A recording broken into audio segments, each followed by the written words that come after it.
It takes two, baby. Wow, this is as good as Zac Efron himself. Now I know why they only play the end part of that song.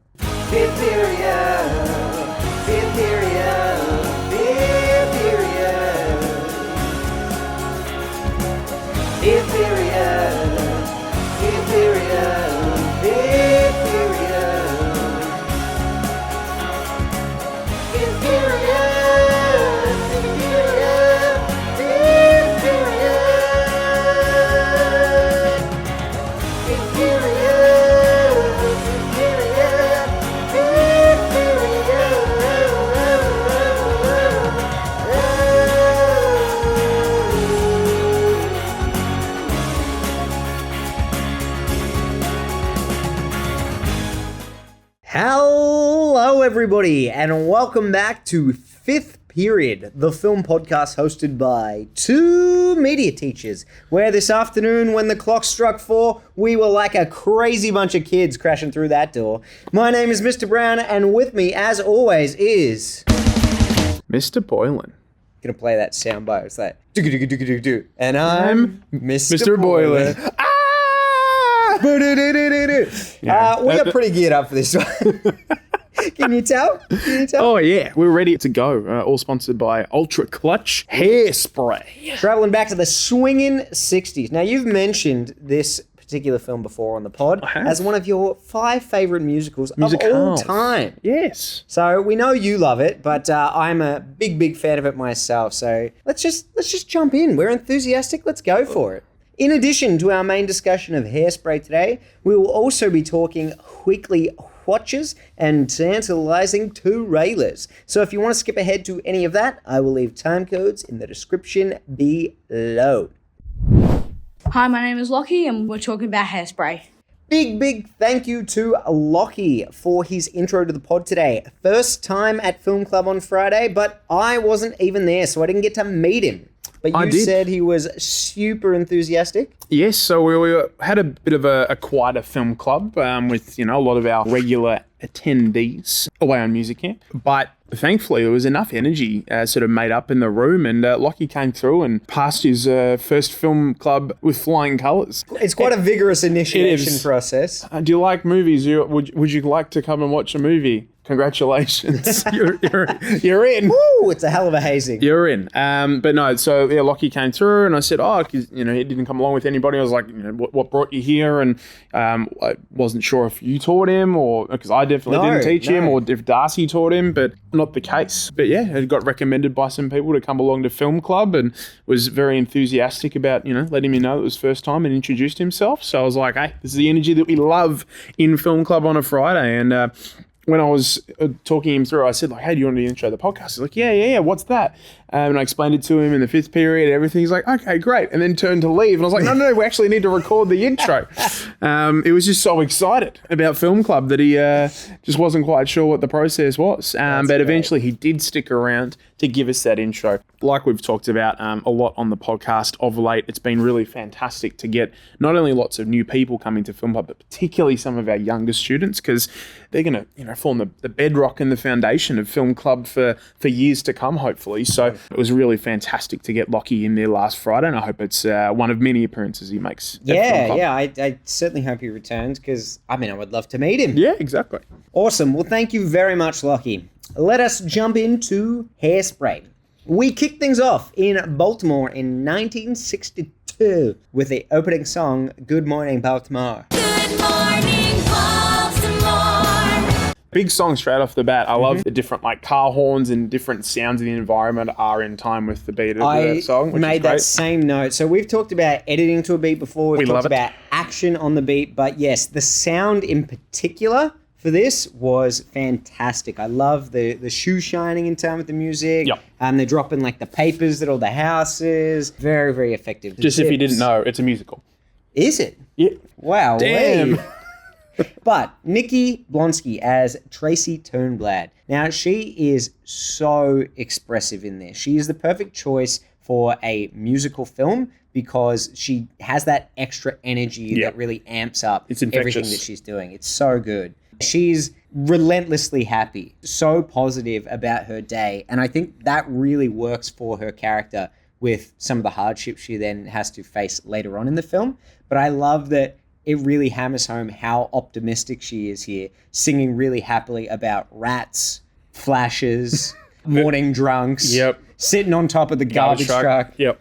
That's not a good thing. But Yeah, she's it's like, why are you smiling so much about a flasher that lives next door? She's so happy. She just loves her community. Yeah, well, that's it. So she heads off to school. She doesn't really want to be there. No. No one wants to be there at school. No, it's like the same school from Ferris Bueller. It's a very unappealing environment, especially when there's rats outside that she could be looking at. Exactly, and if she's getting in trouble about the height of her hair, shouldn't hang like a dead thing on your face or looking at the teacher. I find it interesting that she points out the flaws in the teacher's appearance when the whole thing is about not judging people by their appearance. But if the main character does it, it's okay. Yeah, of course. And hey, that's not one of the minorities they really talk about. That's true. Joel's on your face, fine. That's fine. Elderly people, they're fair game. All good. But I do like that she addresses her hair height here because we get a very early introduction of the idea of adults are such fuddy-duddies in the 60s. They can't keep up with the times. The cool kids. It's really good because obviously the film is about progression and like moving with the times, and this reoccurring idea of adults being less progressive than the kids in the narrative really works. Like, I mean, that's how things work in the real world. Adults are going to have a harder time adjusting to changes and progression because they've grown up with a value system that they believe in. And so that's when hard things to change, they're scared. Yeah, and it's something new, and so they have to learn. And that's why they say when it comes to those progressive attitudes, a lot of it does just come down to ignorance. Yep. And so because the kids don't have these existing value systems, they can move with the times a lot more easily. Correct. And I like that they introduce it in a very low stakes kind of way at the beginning and then build on that as the film goes. It gets, sort of more and more serious as things go. I see quickly that she's zombified to the rest of her classes. All she's doing is tapping her foot to the beat with the bell fast approaching at 3:30, and she races home, grabs her best friend Penny, still has enough time to quickly run past her dad's joke shop and say hello, which I love. Christopher Walken, so good. He's as Wilbur Turnblad. Are we going to be graced with your Christopher Walken impression later on in the pod? Something to look forward to. Maybe. We'll see. Stay tuned, listeners. It's been built up. But yeah, they're racing home to watch the Corny Collins show. Corny Collins show where just regular teenagers from their town all get together at the TV station and dance. Yeah. It's a funky, funky town. They left school early. They probably skipped school. Probably. I like the Penny character so much, and I like how supportive she is of Tracy. We've shouted our appreciation for Amanda Bynes before. Yes. And this is one of those roles where she doesn't have a heap to do. But she does it all. She doesn't get any solo songs, any solo dance numbers, but she's always like along for the ride and joins in on the ensemble numbers. But whatever she does have to do, however small it is, Amanda Bynes always seems to get the most out of that. And I think part of that comes back to how expressive she is as well. Yeah. You can really see her support for things. You can see her enthusiasm about things. You can see her lack of enthusiasm about other things, eye rolling and... Yeah, and sometimes just being a little bit oblivious, I think, to things. She's not really identified as like probably the sharpest tool in the shed. No, but ends up playing quite an important role as the only interracial relationship in the movie. Correct. So again, she's a very, very pivotal character. But the Corny Collins show, how fun is that? Oh, yes. We did straight into it with James Marsden playing Courtney Collins. He's so cool. I love James Marsden. This was probably not my first experience of James Marsden, but that'd be X-Men. Yeah, exactly right. But one of the most memorable experiences. I love this as he's singing Nicest Kids in Town. Yes. He's grooving along with the music. He doesn't miss a beat, but he's also like throwing in his own little flares with the moves as well. Very, very good. I love all the lyrics in this song. It's like putting down education. But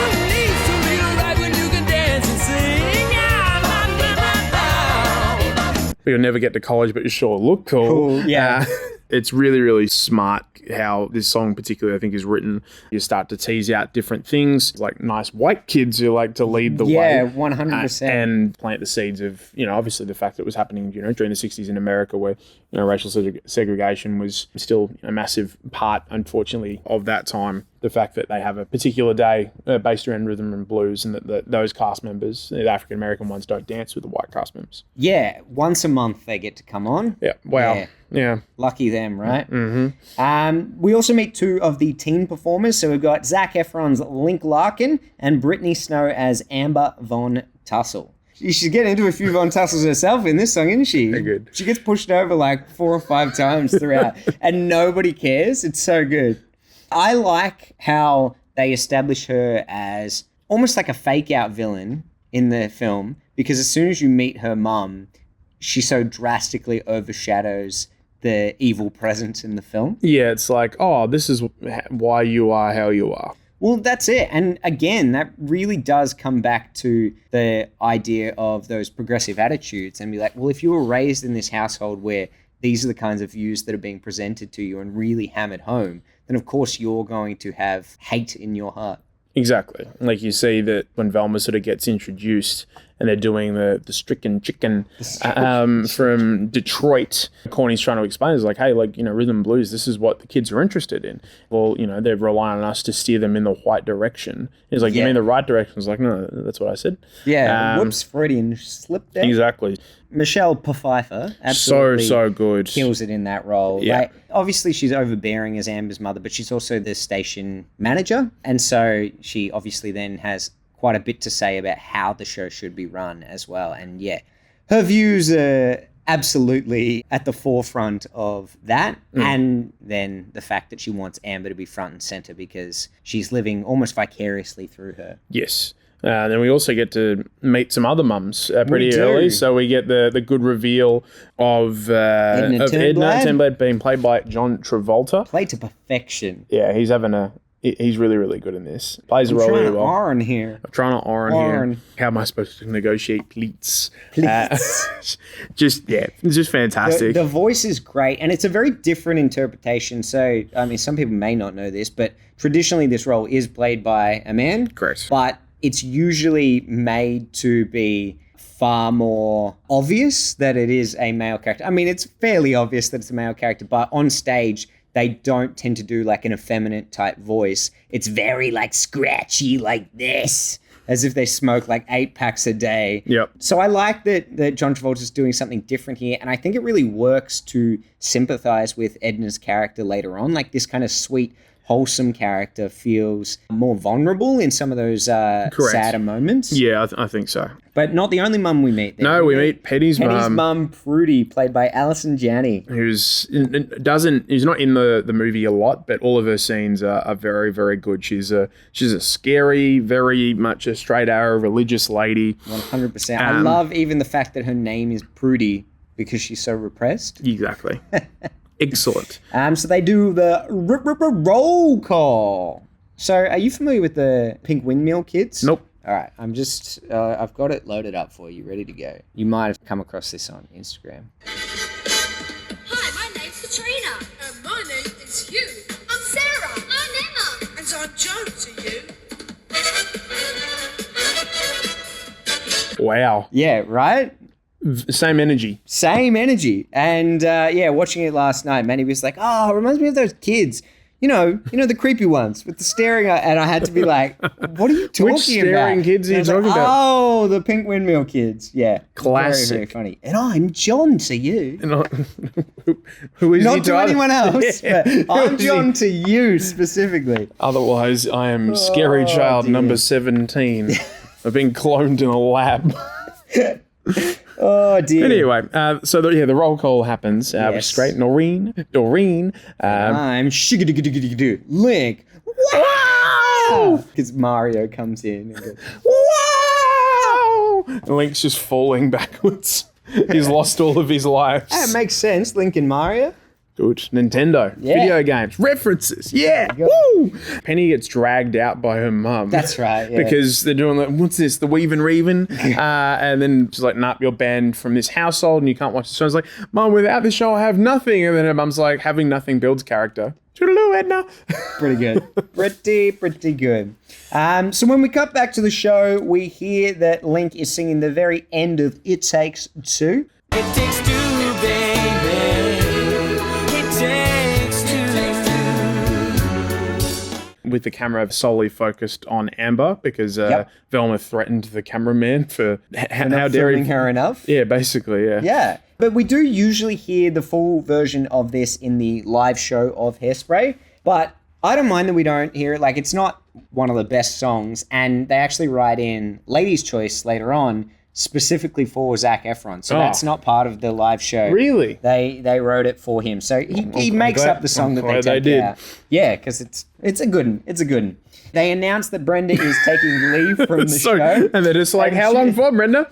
9 months. Just 9 months. So obviously Brenda is preggers, and I love that Corny says that they can find a replacement. Just as fun-loving, but maybe not quite as freewheeling. So good. Immediately, obviously, who wants to audition? Tracy. Begging her mum. But Edna's obviously a little concerned. She's worried that the kids might tease Tracy about her weight, and also just that the show won't want her on because of that as well. For sure. I do like this whole conversation about like the changing times, and specifically when Edna says she's against like Hairspray and Tracy says that Jackie Kennedy does it. Oh, I don't believe that. What does that mean? It's like, I believe it's just naturally stiff. How do you think it stays up that way? So Tracy cracks it, but thankfully, Wilbur! Yeah, Wilbur comes in and has a really... I really like the dynamic between Christopher Walken and Nikki Blonsky. They quite often during the movie, there's some really good conversation scenes between these two characters. I think Christopher Walken does a really good job in this role. And I love it. He's, talking about, if you got a dream, you got to go for it. My dream was to own a joke shop. Yeah, he's just like, I got my dream and I've got the most special, precious thing in the world. The Taj Mahal of joke shops. Yeah. And then Nikki Blonsky is like, leans forward laughing like the Joker.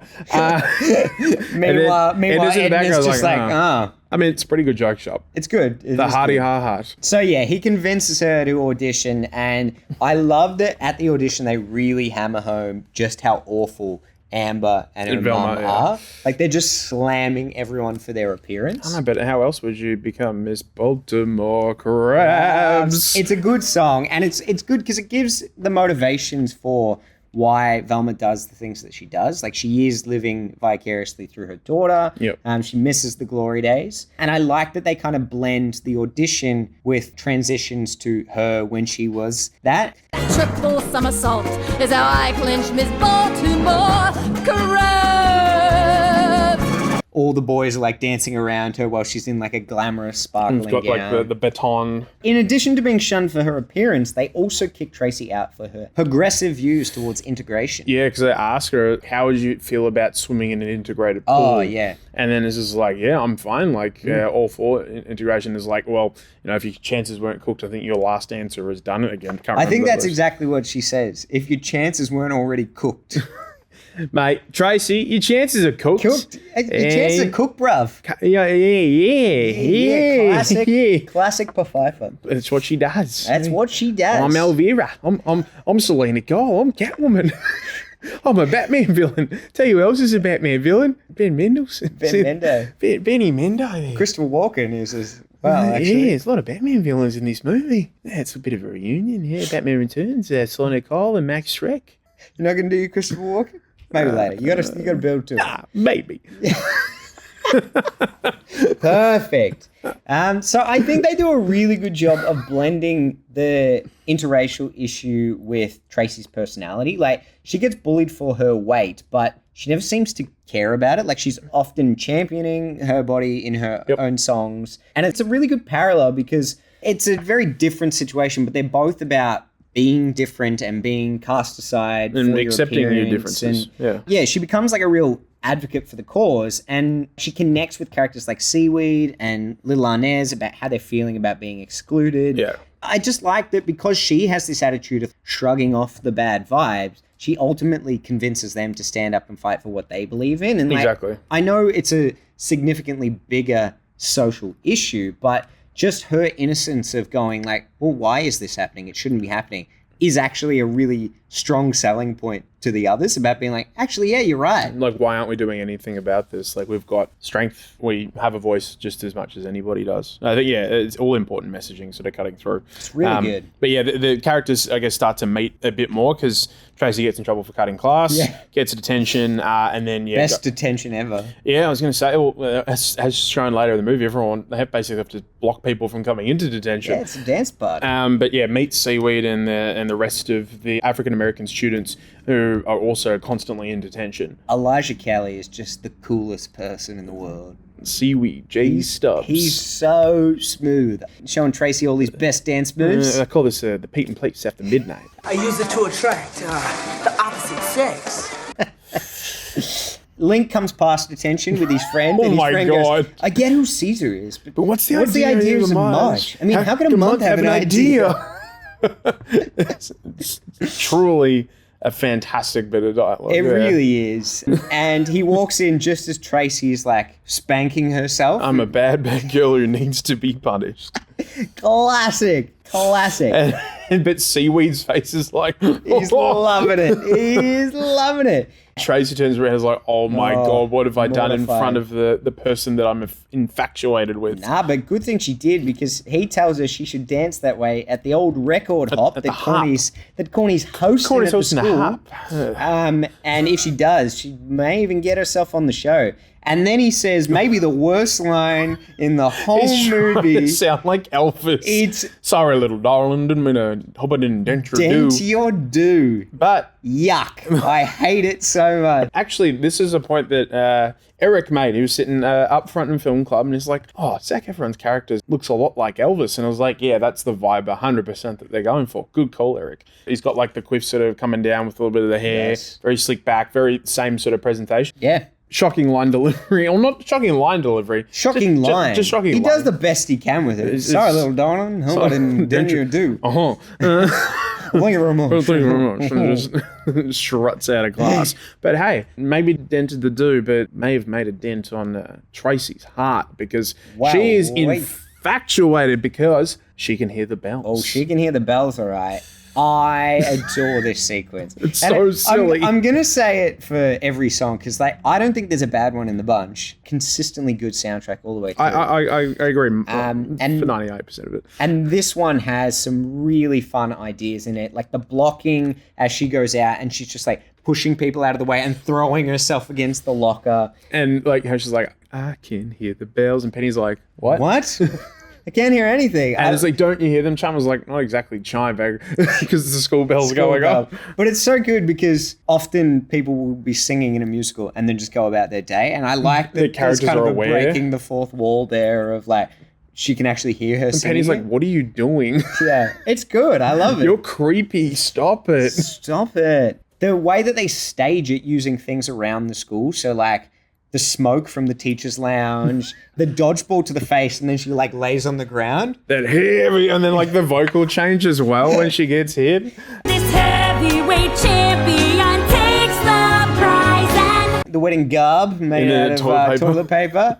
And then when she's doing a Tommy Purvis and looking through the boys' change room and she mentions about kissing, Link licks the palm of his head. Disgusting. Gross. It's so overpronounced. It's like, French kissing. But yeah, it's a very fun song, and we go straight from that one into our Lady's Choice. It is a banger. Banger alert. Banger alert. Whoop, whoop. Whoop, whoop. That's the sound of a banger. That's the sound of a banger. Perfect. So the record hop that Link was mentioning, well, it's happening now. And I mean, what better way to get people dancing than this is like... to put a big barrier in the middle of the gym and segregate them. Yeah, it's painfully very obvious. And it's also made quite plain. And that's why I combine the words, because I'm being efficient with my time, which is why I had a long explanation of it. Once you explain it, yeah. Anyway, I digress. The they're all dancing along quite enthusiastically to, Link performing Lady's Choice. I remember having the soundtrack as a kid. When the movie came out, I'd always skip to this song because I always wanted to have a bit of a dance to it. I thought it was fantastic. So Zac Efron is singing in this movie, which is great because this is 2 years removed from the first High School Musical. Yes, but had they filmed the second High School Musical at this stage? I'm not sure if they'd filmed it. I think that came out either this same year or maybe... I think it might have come out the same year. Yeah, so he was like, this year I'm going to mix it up. I'm going to sing this time. Yeah, I think my favourite line is when he says, test drive this American male, as if he's a car. Test drive this American man. Very good. Vroom, vroom. That's what he said. That'll start your engine, am I right? Woo! Even though they are not allowed to dance together, Seaweed tells Tracy, you know what? Just use my moves. Yeah. Can we not dance and do it together? And no, are you crazy? Yeah. We can't. But he says, no, you go borrow it. That's fine. Show him what you got. And my goodness, does she. She crushes it. Corny's face. He's like... It's a good dance, but he is losing his mind. And he does the beckoning hands. He's like, woo! Come on, give me more. I mean, if he's looking at Amber dance all the time, yeah, it probably is a bit of a gap in quality. They just have that one where they shuffle their feet together. The mashed potato mambo. That's it. That is it. And he is so impressed that he immediately puts Tracy on the Corny Collins show. He's not the only one impressed too. Link is very impressed Link too. loves it. Loves it, gives it the big wow.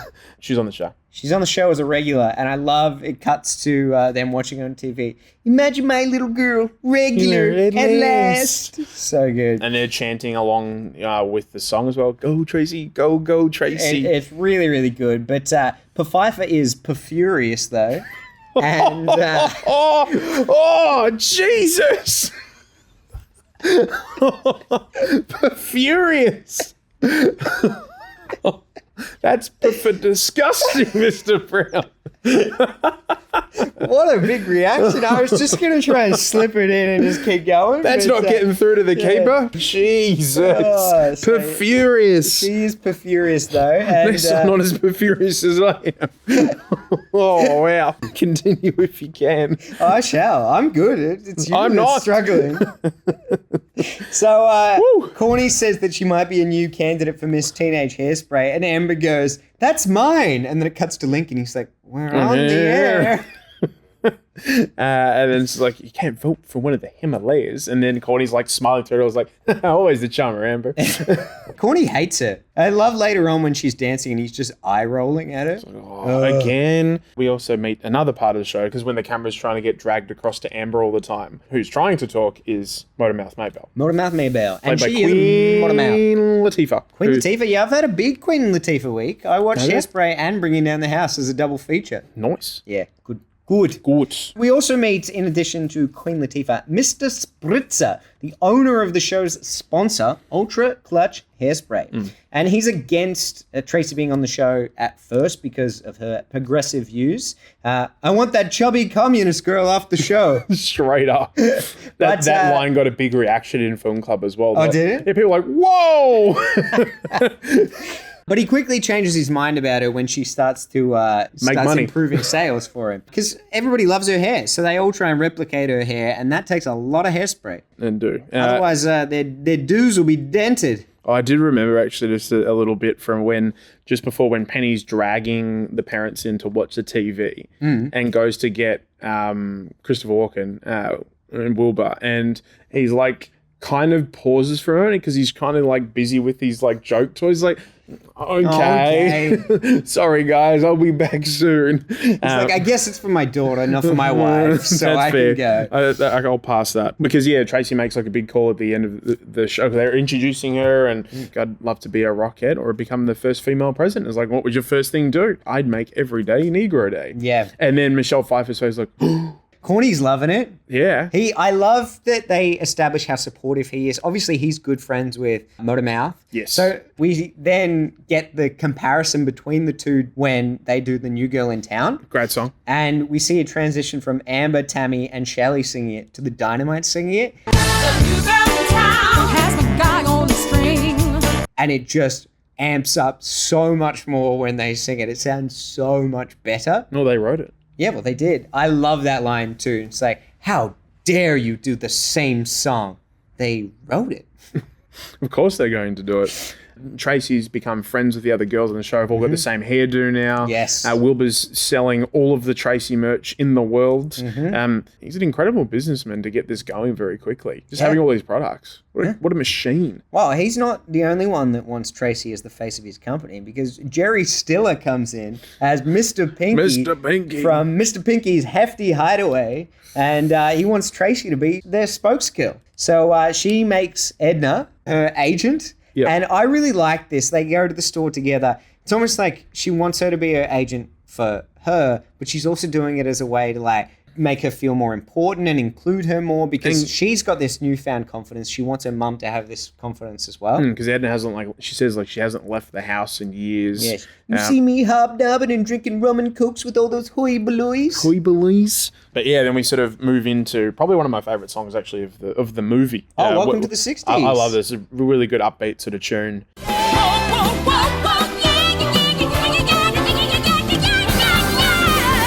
And I love John Travolta's lines in this. And Tracy, eat your donuts. Yeah, let's talk. No, I want a non-exclusive contract. So good. And you do see the confidence build here. Like, even just in the space of this song, you see John Travolta kind of be like, no, you know what? We're going to do this, and here's the negotiations. And I love what a transition it is from the beginning of the song, where it's like, there's too much air out here. Let's go somewhere stuffy. Yeah. This fresh air is absolutely killing me. But yeah, it sort of cuts back between sort of Tracy singing the song and the Dynamites as well. I love when they're on the brick wall and you can see them moving, but like you see the brick pattern through them as well. Very, very cool. Yep. And then she's finding her a new outfit, and probably one of the best parts of the movie is Jerry Stiller it says scatting in the subtitle. He's like, I don't. And he sounds like, he sounds like Adam Sandler going, and literally the same hand. Let's go. Then to put in the clip of it's just Jerry Stiller scatting, and it's just like, and then it cuts back. I'm like, why? I don't know why it's funny, but it's pretty good.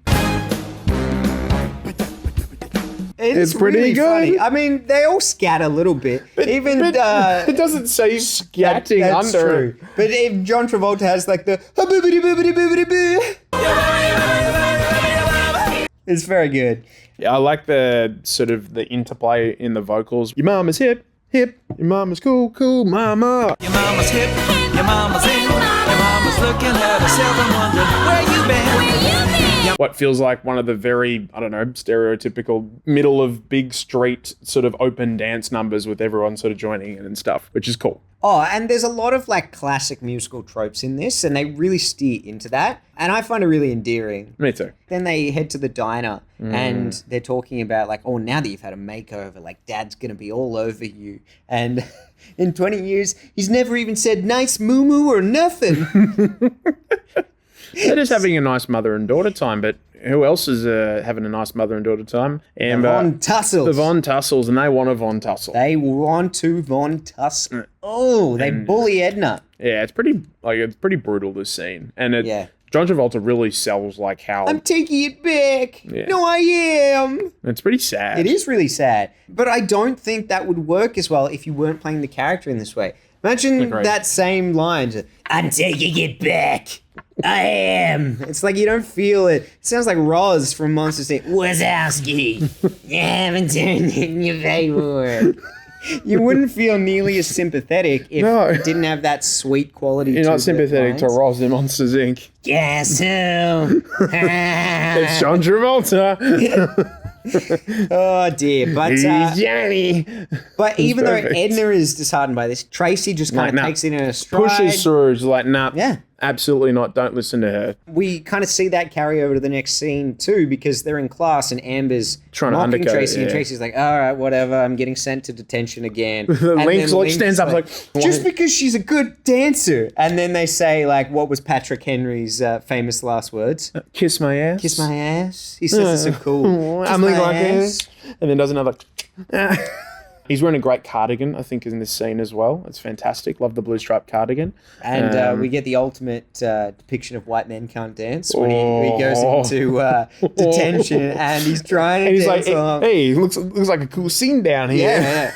oh, just when I was getting it. Yeah. He's so awkward. And then she's like, and then like gives him the look like, oh, Ooh. well, you can't It's dance so either. embarrassing. But I think Link is a huge source of comedy in this film. 100%. But I never remembered him being this funny. I thought he was more cool. No, But he's watching not it cool. last night, it's like, no, he's a dog. He's an a absolute big old dog. But Seaweed invites Tracy, Penny, and Link back to Motormouth's place to hang out. And we see Penny is into So, Seaweed. Bit old of Seaweed. jungle fever going on there. She's very keen. They're both very keen on each other. They are. Well, look, I get it, because run and tell that. What a showman. Seaweed is killing it. The vocals and the dancing and this is just so good.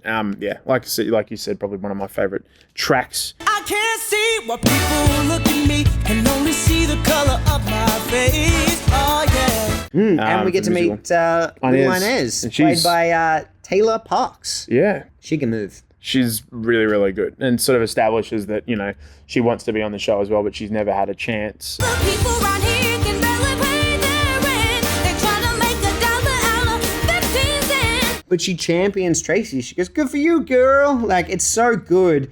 They don't seem bitter at all. That They bring Tracy each only other got up. on the show because she stole Seaweed's moves. Basically, it's like, you stole that dance. We're going to kill you. It's like the plot to Bring It On again. Again. Bring it on again. Bring it on again. So 6 years earlier, Rosa Parks refused to give up her seat on a bus, and it paved the way for them to just own that bus. They are dancing all up and down those aisles. It's pretty cool. And then Link's sort of in the background, like, yeah. Yeah. He's like, oh, I think I've got the beat. Yeah. I think I've got it. I don't got it. I get the rhythm and blues. I got rhythm and the blues. blues. Look at my cardigan. It's so blue. Does so many shades of blue. But yeah, the bus ride is very cool. How they're like swinging on all the railings and stuff, jumping over seats, and we get to Motormouth's hangout. It's like a record store. Really cool. It is. It very looks like the cool. place to be. Yeah, well, especially when Motormouth starts singing, big blonde And beautiful. Face the fact is simply irrefutable. I mean, Queen Latifah singing is just incredible. Always good. But I like how she meets everyone, and when she meets Penny, Penny goes, I'm very pleased and insecure to be here. It's like, hey, we probably feel a little bit more uncomfortable on your side of town than you should in ours. So Yeah. No, it's really good to sort of setting things up, how welcoming everyone is in this scene, because Amber's seen Link get on the bus and wondering what the hell's going on. So then she makes a call to Edna. It's like, it's Mike. It's Mike! Anyway. And it's just like, your daughter has entered a hotbed of moral turpentine. So good. So good. It's fantastic. But it's sort of setting up for this song to continue as well, which is really cool, because Edna comes along. And she says, Penny, go home before your mom shoots you. It's so good.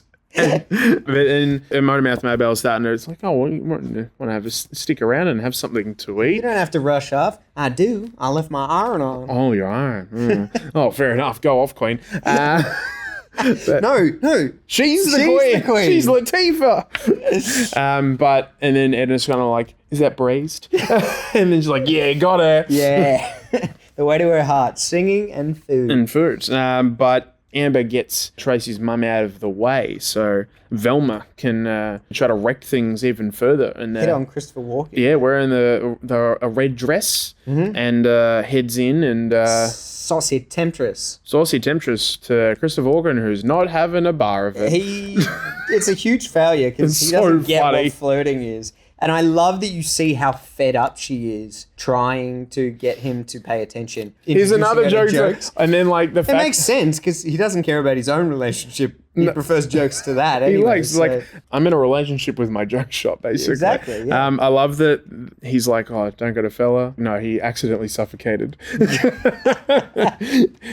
which is very, very good. But because we found out that Velma's basically cancelled the R&B day. Yes. And then, And so Tracy wants to march in but protest. who doesn't want to march? Well, first Edna's reluctant because she's worried her daughter will get hurt. But Link It's says like- he can't risk his career. No. And he says the line, I think this adventure's a little too big for me. And then goes, oh God, no. That's not what I meant. Nobody thought you meant that. Nobody. Until you said it. I think this adventure's just got too much of a thyroid problem for me. Not the best bit of dialogue, but anyway. That's but okay. they needed to That's consistent. They needed to remind you that it isn't just about the racial issues. It's also got to have Tracy's own self-confidence issues interwoven into it. So true. he has to be like, I'm not going to march, and subtle reference to your weight. Fantastic. Or not so subtle reference. No, exactly. Very on the nose. But the Big Blonde and Beautiful continues because Edna's got home and she's putting on a new outfit and wants to, basically have a bit of alone time with Wilbur. And I love how the song cuts back between the two characters. It's really, really good. With the Pfeiffer as well. Yes. But then what happens is just as Edna walks in, the Pfeiffer's managed to basically... She just pulls him on and it's so, obviously forced. Yeah, and then... Your wife! And, pulls him back onto the shelf. Is like, oh, I said she wasn't home. And then... and Christopher Walken's, so awkward. He's like, he doesn't know what to do. He's like, hey, honey. It's pretty funny. But his heart only beats for size 60. Exactly, that's what he says. So after a brief stint where he's resting on some whoopee cushions... Funny. It's pretty funny, but also that's not how whoopee cushions work. They all have different tones, and there's one sound that comes out of a whoopee cushion. That's it. And then another sound, and he's like, oh, that was me. That was me. Yeah, that's pretty funny. He spurs Tracy on to fight for what's right.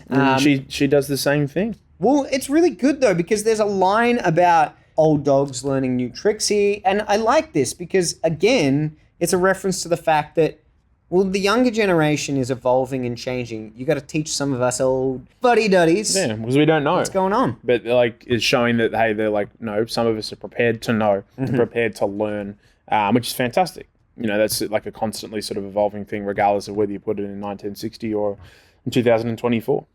So 100%. the locks have been changed, but Tracy's got a key. So then... The key to Edna's heart. Oh, nice. But Wilbur comes in and, it's the easiest way to win back your loved one. Sing a song. Sing a song. You're timeless to me. This is the song I'm like... Doesn't work for you? Nah, it's not my favourite. Cute song. Yeah. But it's filled with backhanded compliments. You're fat and old, baby. Boring, you ain't. And it goes through all the different styles. The tango. Yeah. Very good. And then that classic, we're dancing on a rooftop and Greatest Showman sort of style. Yeah, exactly right. But you're right, it's probably not up there with the best of the best. But I still don't think there's a bad one in the mix. No. So in the morning, Tracy is gone. She has vanished from her bed, and Edna freaking out. Wilbur! Crashes runs into the door. So good. There's even an audible, oh! It probably would have hurt. It's pretty funny. But no, Tracy's gone to march, and Maybelle's from the gang. and she's like, if you do this, there's no going back. What's the point of being on the show if I can't dance with you guys? Exactly. So get the really awesome song, I Know Where I've Been. So good. Huge track. Chills. Huge track. Queen Latifah is killing it. And I know where I've been. Yeah. They run into the cops. Yep. So they're marching on the TV station. The cops are there. Being a right dick. Yeah, he's an awful, awful man. And then basically turns his back on the crowd, and Tracy's like, bonk, excuse me. Yeah, but it's not even a bonk. She's just like, hey, a little tap. You can't turn around while we're talking to you. No, has assaulted a police officer. And this is where you get that ignorance, that immaturity from Tracy, where it's obviously you shouldn't do this, but you're just a kid. You don't see the harm in tapping someone with the sign. Exactly. She wants to be heard. Yeah, exactly right. But I like how quickly the story gets out of control. God. It's really, really funny. You hear The next it half on of it just goes Well, you hear it on the news about her assaulting someone, and then when Link turns up, he goes, I can't believe Tracy savagely bludgeoned an Eagle Scout. Very, very good. Classic Link. So she has to go on the run, and a lot of other people get taken in, but Wilbur ends up bailing them all out using all his funds from the joke shop. So good. I really like the time that Link spends at the house. We kind of keep cutting back and forth between all the scenarios. So you got Link with the Turnblads, you got Penny and her mum. Penny lets Tracy into the house, and then her mum calls the cops, locks Tracy in the basement, shelter, and then ends up tying Penny up. Yeah, crazy behaviour. Well, she's a sailor. She knows how to tie knots. She does, but then Seaweed comes to rescue Penny, and they kiss for the first time. She's punishing me for harbouring a fugitive without her permission.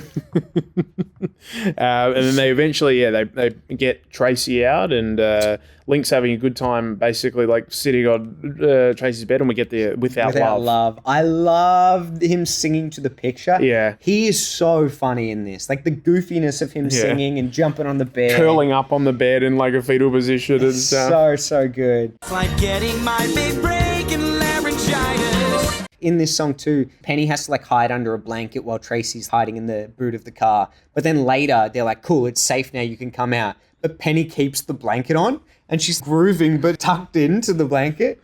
There's a running gag in this film, I swear, of Penny being restricted so that she can't dance. Later on, they put her in like the really, really tight dress so she has to like dance with her little feet just hanging out the bottom.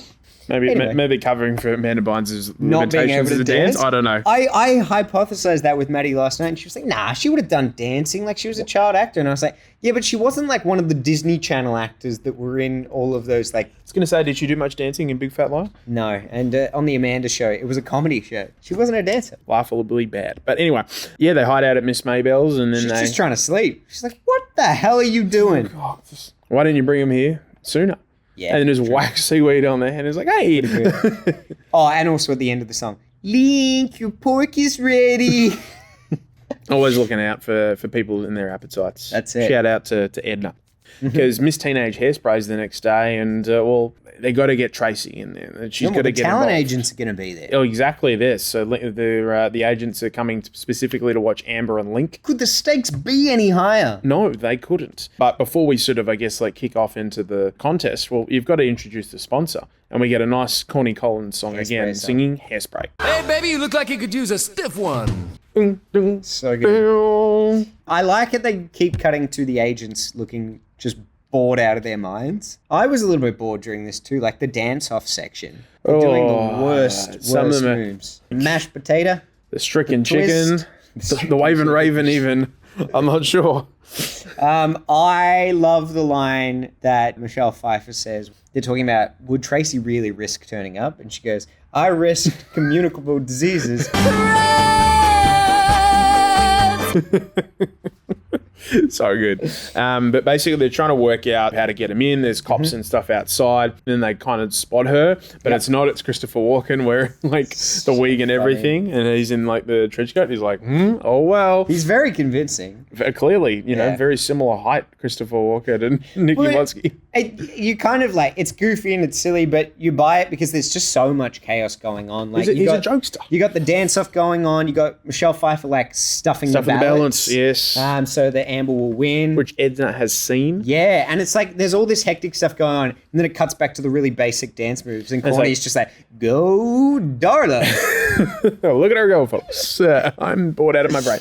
I also like that he smacks Amber in the face during this. It's like really, like, bang. Bang. Again, she just keeps getting hit. She does. But yeah, they end up breaking in by using the giant hairspray as like a Trojan horse of sorts. Yes, because they're like, well, they get locked out while they're trying to sort of stop Wilbur, and then they use the hairspray can to break back in. But it turns out that Tracy was in there, then all of the cops and Velma rush over to look. But they've got locked out of the main studio. Exactly.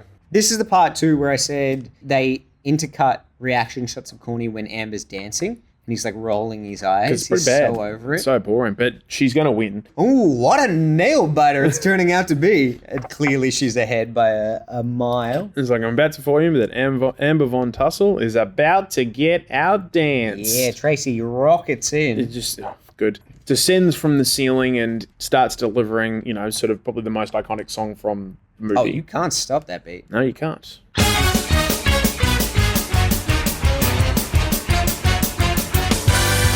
I'm going to try to stop my dancing feet.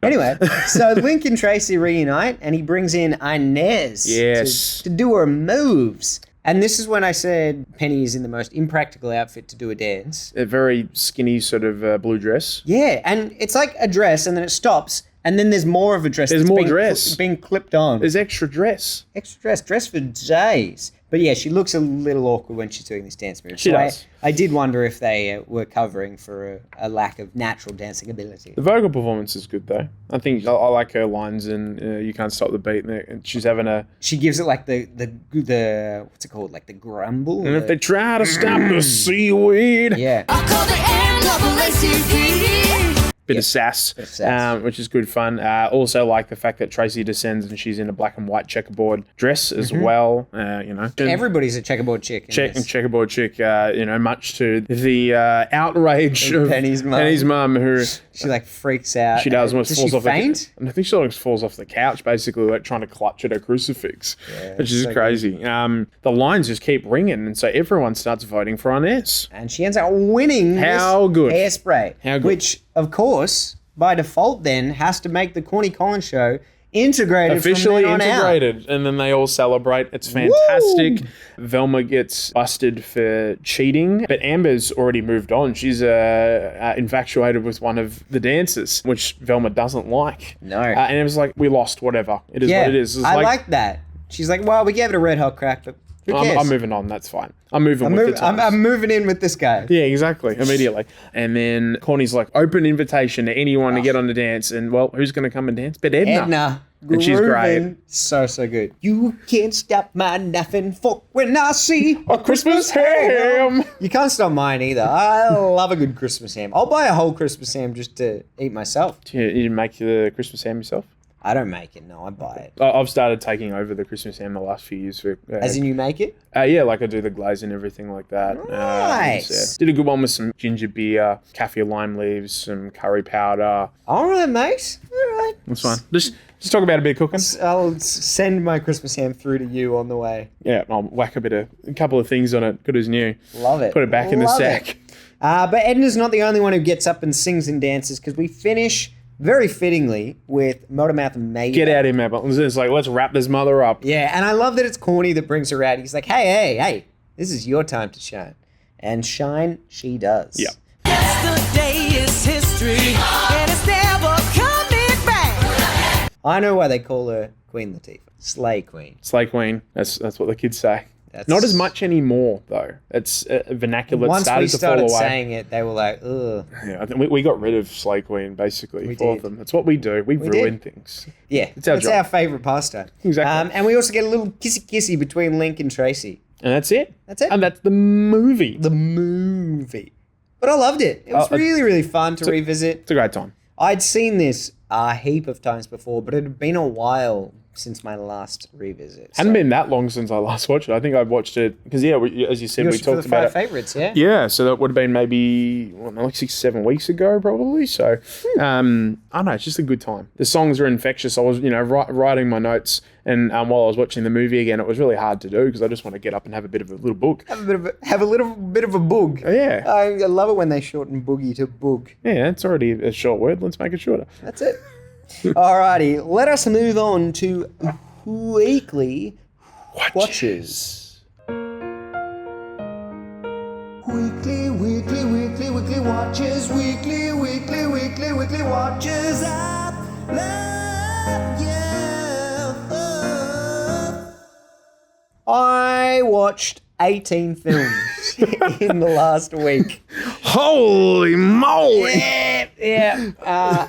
Maddie's been watching the Disney films, so there's been a lot of revisits of those. So I've selected 4 sort of categories that I want to talk about, but I'm going to kick things off with Eddie the Eagle. Have you seen this movie? Seen parts of it. I feel like it's been on TV a lot. The Taron Egerton, Hugh Jackman. That's the one. Huge jacked man. So it's about Michael David Edwards, aka Eddie the Eagle, and the Winter Olympics where he competed as a ski jumper.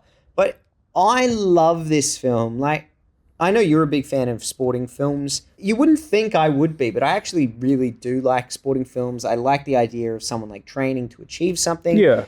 This is a really interesting true story, though I will say Hugh Jackman's character is a completely fictional character. Oh, okay. Very much like when we talked about The Greatest Showman. They love picking real people and then putting fake secondary characters in the mix to kind of spice it up a little bit. Flesh it out.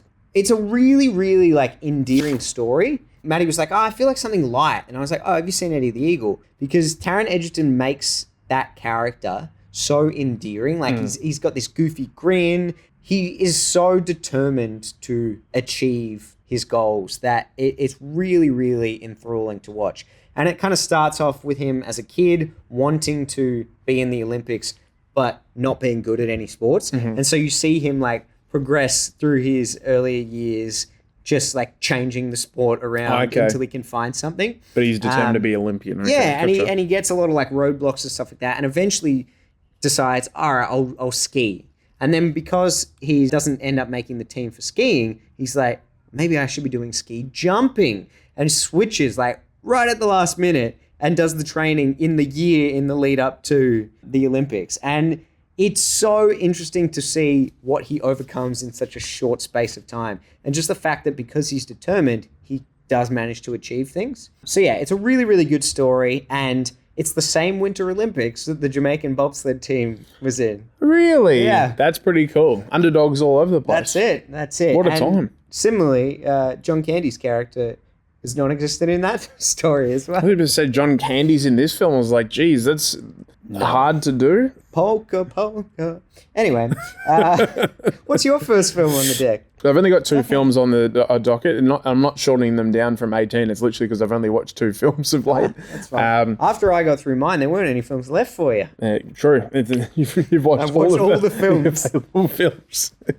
I watched the Blair Witch Project for the first time. Obviously, this is regarded as a fairly landmark film in the me. horror genre. I mean, like in terms of like cultural relevance. What it achieved. Yes. Really sort of kickstarts the whole found footage, mockumentary sort of style horror movie.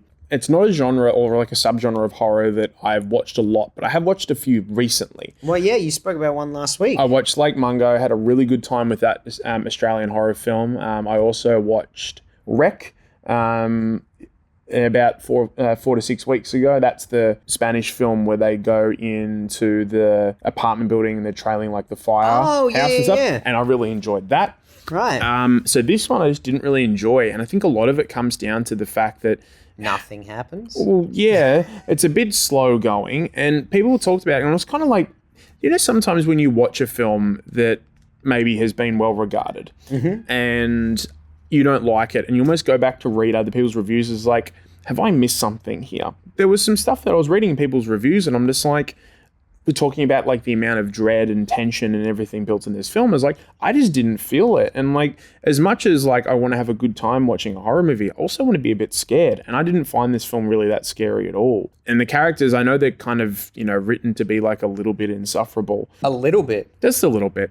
I do like their sort of descent into madness sort of towards the back end of the film. But yeah, I don't know. I can appreciate this film for what it represents and who it inspired. I probably don't Trend setting, for yeah, sure. like I probably don't get to watch Lake Mungo if Blair Witch doesn't happen. Yeah. So I get that, but as someone in 2024 watching this film, having watched a lot of horror films before this, it wasn't one that I super enjoyed it. But I'm glad I ticked it off and said, yeah, cool. Like I can see, a lot of films that I like are standing on the shoulders probably of this film. 100%. Scariest part of this film is when you pause it halfway through and realize you still have half the film to go. Brutal. Damn. Shots fired from Mr. Brown. Oh, next up for me, I'm going to talk about The Incredibles. So I watched both The Incredibles and The Incredibles.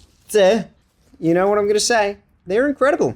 They are such good films. As I said, Maddie's been on a bit of a Disney binge lately, and these were two of the ones that were on the list. And especially because so many Disney films have been playing, or just animated films in general have been playing in our house recently, it really stands out when a great one comes along like this, and you just go, wow, this is good from start to finish. I think this is the best Disney film ever made. It's really, my favorite. Really good. So I have to contemplate doing a bit of a reshuffle of my top films. You know that I've got Across the Spider-Verse and Emperor's New Groove in my top 25. So I think I might have to sneak The Incredibles in there because it's so good. And especially because they've announced that they're making a third one now. I'm excited, but cautious. I would like a third Incredibles film because the second one immediately takes place after the first one. Completely gets rid of Rise of the Underminer, which is a cracking little Incredibles video game. which actually picks up right where the first film ends, and it's Mr. Incredible and Frozone working to fight the Underminer. Oh, right. I had the Incredibles GameCube game. Played that. That was really good too. And you run down the street as Dash. So good. That's good. But I want the third one to have a decent time jump. I want Dash and Violet to be and Jack to be aged up. Oh, okay. So like they're in like college or adults, and then maybe you've got an older Mr. Incredible and Mrs. Incredible. Yeah. Do you think they will do that? No, I don't. Yeah, I was going to say. I think it's wishful thinking. It would be interesting if they did do that. Would you get the original voice actor for Dash back from the first film? You know they replaced him in the second one because his voice had obviously broken. Yeah, that'd check out. That's pretty good. Because we talk about the first one. How did you feel about the second Incredibles? I really like that film, but a lot of people don't. No, I think it's great. It's a stroke of genius to kind of do the role reversal and put Bob at home while Helen goes out and fights crime. I think it makes for a really interesting dynamic because, I mean, Helen is a natural at that. And so when she comes back to it, she hasn't missed a step. But Bob has never really been the stay-at-home dad. And so you really do get to see the struggle in a superhero film in an area that you wouldn't expect the struggle to be. And I think that's great because the whole first film is him kind of having his midlife crisis and wanting to relive the glory days. And the whole second film is about him realizing how great his family is. Yeah. And yeah, I think it's a really clever way to do it. The strength of both of the films are in their villains, not necessarily in the way that the characters are played, though I do find that enjoyable. But I really like Screenslaver. Really cool. Yeah, but also Syndrome as well. Like their character motivations are really clever. Like the first one, it's not that evil. It's more like I want everyone to feel like a superhero because when I was a kid, I didn't. And when everyone's super, no one is. And like, it's so interesting. It's like, that's not a particularly evil thought. You just want everyone to feel special together. And then in the second one, it's like superheroes are irresponsible and they let people down. So we want to shine a light to that. And that's what makes a compelling villain. When you go, well, they don't see themselves as villains. They see themselves as someone who's doing the right thing and believes in their own motivation. Yeah. Yeah.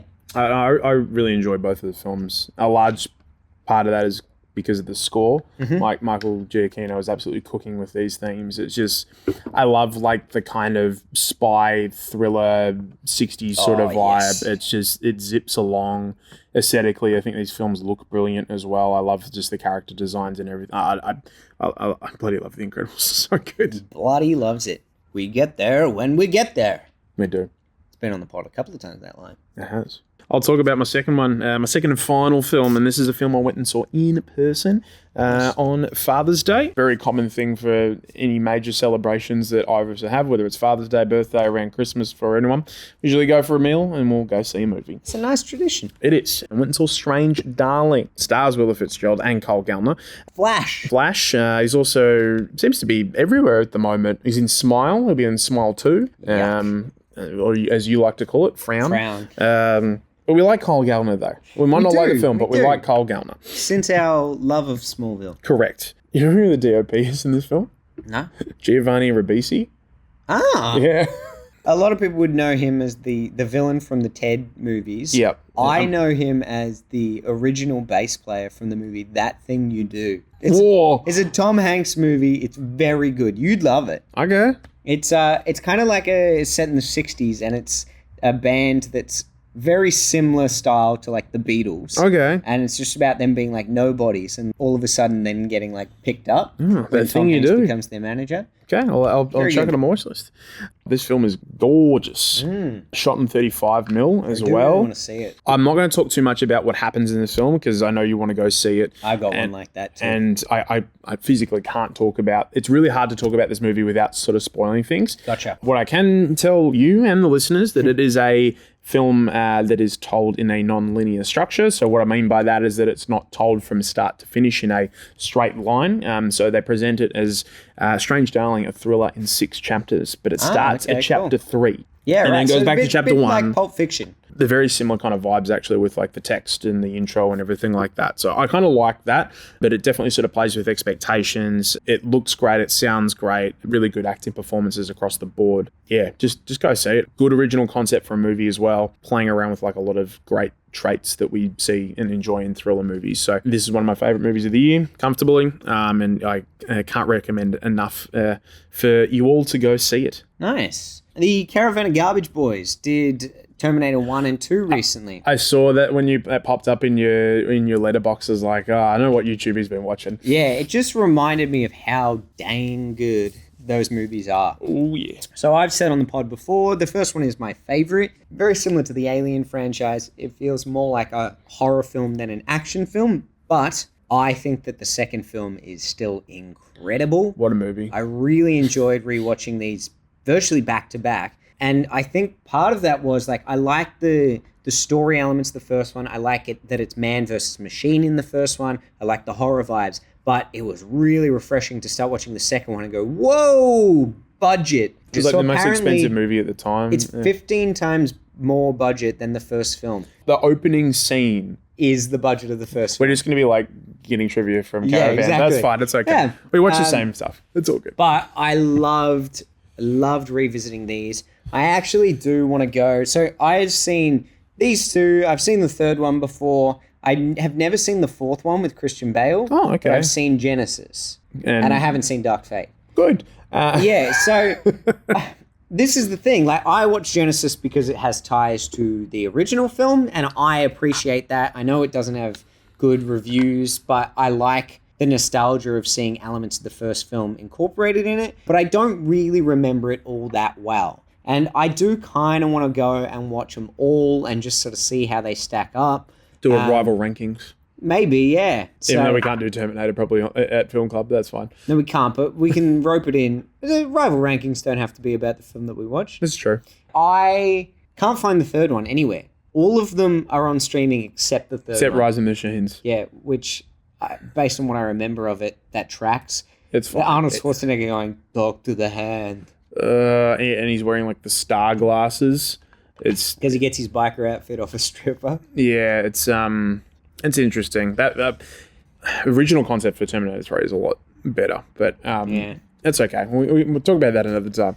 And another time, exactly right. But so no. I will just say if you haven't seen the first two Terminator films, check them out because they're incredible. In particular, watch T2 on like your biggest and loudest TV possible. Oh, 100%. Last one that I want to mention, and again, I will do a very brief discussion of this, is Trap. The reason I'm going to do a brief discussion is because you're very keen to see this one yourself. I don't want to do any sort of spoilers, but Trap is the spoiler. M. Night Shyamalan Ding Dong film, the latest. So it stars his daughter, Salika. I didn't realize she's actually a pop star. I had no idea. I thought this was the daughter that had directed The Watchers earlier in the year, but that's Ashana. Oh. So he has two daughters. They were both killing it. Yeah, they really are. She plays a bigger role in this film than I had thought or that is advertised, but she's quite good. The film is goofy and silly like all M. Night Shyamalan films tend to be these days, but I would say this one definitely landed a lot better for me than The Beach That Makes You Old. The Beach That Makes You Old, Knock at the Cabin. All of the recent ones have been a little underwhelming for me, and this one, even though it was silly and exaggerated and over the top, and you have to suspend disbelief a lot to just be like, why are the characters doing this? I still had a lot of fun with it, and I think a lot of that comes down to Josh Hartnett's performance in it. He's very, very good. And also, some of the dialogue in an M. Night Shyamalan film, let's take The Happening, for example, can seem like very, very silly and ridiculous, and no one talks that way. Plan on murdering me in my sleep? What? No. But because of the setup of this film, I think it works. It's almost like it adds to the unsettling vibe that he is trying to present. So yeah, I had just a good time with this. It was very, very fun, good performances, and I'm keen for you to see this so that we can chat about it properly. For sure. Cool. Well, that's all my weekly watches. Shall we move on to Tantalising Trailers? Let's do it. Tantalizing film. Trailers. Don't know if we will be a fan.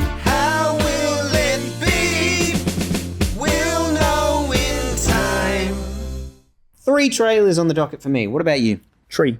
Tree and tree. I think one of ours is going to overlap. So should we kick things off with Sonic the Hedgehog tree? Let's. I don't know much to say about this. It looks like the other two, except it's got Keanu Reeves as Shadow. Have you seen the other two? Yeah. Okay, cool. I wasn't sure if you had. No, I've had a really good time with the first 2 films in this franchise. Yeah, they're a bit of fun. Like, I had very low expectations watching the first one, and I was like, oh, this is actually pretty good. It looks good. The action scenes are good. I think the chemistry between James Marsden's character and Sonic is good. A large reason why I do really enjoy these films is because of Jim Carrey, who's just allowed to be Jim Carrey. I really like Ben Schwartz as the voice of Sonic. I think he's that great. works well. Yeah. I did like the second one, maybe not as much, but still really enjoyed it. I thought Idris Elba as Knuckles was really good. I think he has got, or is it coming out, a TV show, I think? Oh, I didn't realize. So, The voice cast is phenomenal. And Keanu Reeves suits the Shadow character super well. Do you know what he turned down so he could do this? No. The Acolyte, which just got cancelled. Good So, call. There you go. Good call. But I had a Sonic game. I had lots of Sonic games. The Shadow back game? to Sega. But no, it was one, I can't remember the name of it, but obviously all the characters were in it. You would like race along a rail. Sonic Heroes? Maybe it was that. But the Shadow character would go, "Let me show you my real power." And it sounded exactly like Keanu Reeves. Yeah, I thought that one of my favorite Sonic games. One of my favorite Sonic games isn't the Sonic game. It's actually a standalone Shadow the Hedgehog game. I played on PS2, and it's just like a bit more of a violent, like, Sonic game essentially.